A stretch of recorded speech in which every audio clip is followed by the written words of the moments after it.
and I owned an air conditioning company for 35 years, small business guy that I started from scratch. So I'm familiar with how that works.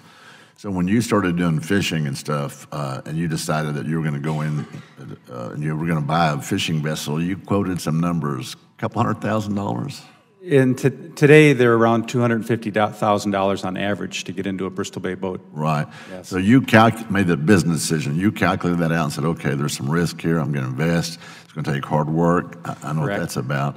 But you hung in there and you made it work. But that was a calculated decision you made. Yes. Absolutely. And your dad made one before you.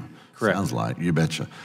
Wouldn't it be, and I appreciate the other side's concern about Pebble Mine that y'all might not make money, and looking out for them, but wouldn't it be safe to assume that y'all made the same calculated decision, Mr. Collier, that they did when they bought boats? You actually calculated this out? You betcha. And so it's going to make money for you. That's a good thing.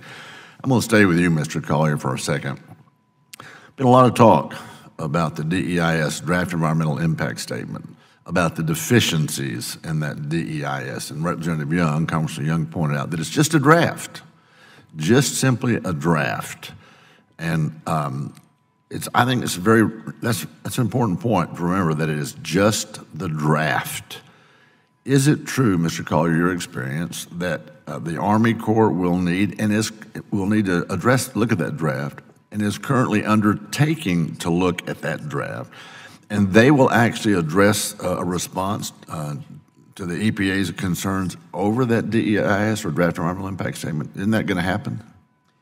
Of course, that's the way the process works. And to add to that just a little bit, there have been three pretty powerful points that have been made by this side of the room.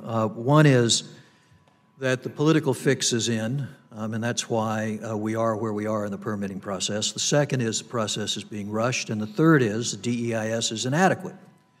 And one of the things that's been pointed to repeatedly are the criticisms that have been filed by EPA and by the Department of Interior.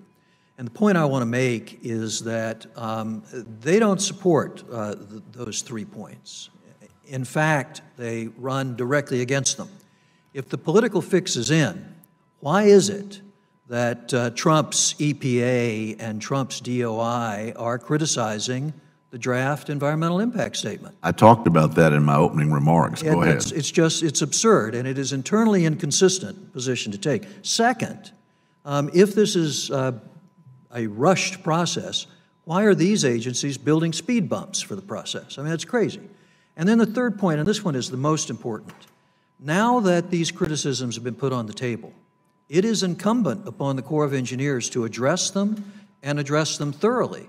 And if they don't address them thoroughly, then a court's going to throw this permit right out the door the minute it's issued. And so one of the things that's happened is that the process is in fact working, which was your original point. This is a draft.